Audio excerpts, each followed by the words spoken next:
Hello दोस्तों, स्वागत है आपका हमारे चैनल टॉक विद यूपीएससी, जिसमें हम करते हैं कुछ चटपटी और नमकीन बातें यूपीएससी के रिगार्डिंग। तो ये हैं हमारे उत्कर्ष भाई। उत्कर्ष भाई, मुझे दो वर्ड हैं वो बड़े परेशान करते हैं क्या? कि पंथ क्या है और धर्म क्या है। अच्छा, धर्म और पंथ में हम अगर अंतर समझना चाहें तो इसकी कुछ बहुत बेसिक विशेषताएं हैं। जैसे कि हमने अपने बाप दादा बुजुर्गों से हमने सुना होगा कि धर्म कि मनुष्य का ये धर्म है। धर्म बोले तो कर्तव्य कहते हैं कि मनुष्य का ये धर्म है, जैसे कि क्या कर्तव्य है और उसका समाज के प्रति क्या कर्तव्य है, उसमें दया भावना होनी चाहिए, उसमें नैतिकता होनी चाहिए। इसे हम धर्म के अकॉर्डिंग लेते हैं कि जैसे हमने कह दिया कि आपके पिताजी ने कह दिया कि आपका धर्म है कि आप अपने माँ और पापा की सेवा करो। ये तो धर्म के प्रति हम एक बात बोल रहे हैं। जैसा कि और लोग धर्म की बातें जो समझते हैं कि धर्म एक किसी पूजा पद्धति वगैरह को कहते हैं या कोई रिलीजन होता है, वो धर्म नहीं होता है।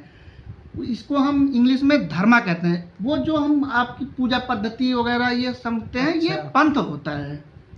हाँ, कुछ धर्म का वो समझ है। हाँ, तो अगर और हम इसके बारे में थोड़ा और आगे बात करें तो उसको पंथ कहते हैं। पंथ में जैसे है कि उपासना पद्धति क्या होनी चाहिए, हम किस ईश्वर में विश्वास करते हैं कि ईश्वर भाई क्या आस्था है हमारी, कौन सी हमारी धर्म ग्रंथ है, रामायण है, महाभारत है, कुरान है, बाइबिल है, कि हमारी कौन सी पुस्तक हमारे लिए उपासना की मतलब बुक है। और उपासना का स्थल है, जैसे मंदिर है, मस्जिद है, गुरुद्वारा है, चर्च है। ये मतलब ये चीज़ें आती हैं पंथ के तहत। जी। हाँ, तो दोनों शब्द अलग अलग हुए। जी बिल्कुल।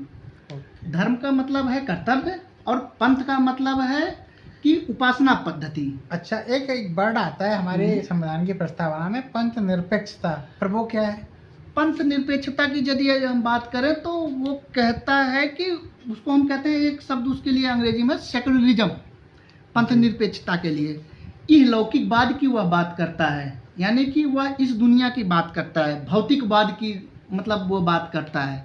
वह कहता है कि इस यहाँ पे इस दुनिया में जो दिख रहा है इहलौकिकवाद, वह है पंथ निरपेक्षता। यानी कि सरकार का धर्म में या मतलब पंथ का कोई वो अच्छा, आप कहना चाह रहे हैं नहीं, मैं ये कहना चाहता हूँ राज्य में है, उसका कोई धर्म नहीं है। जी कि मतलब पंथ राज्य में कोई हस्तक्षेप नहीं कर सकता है, लेकिन राज्य पंथ में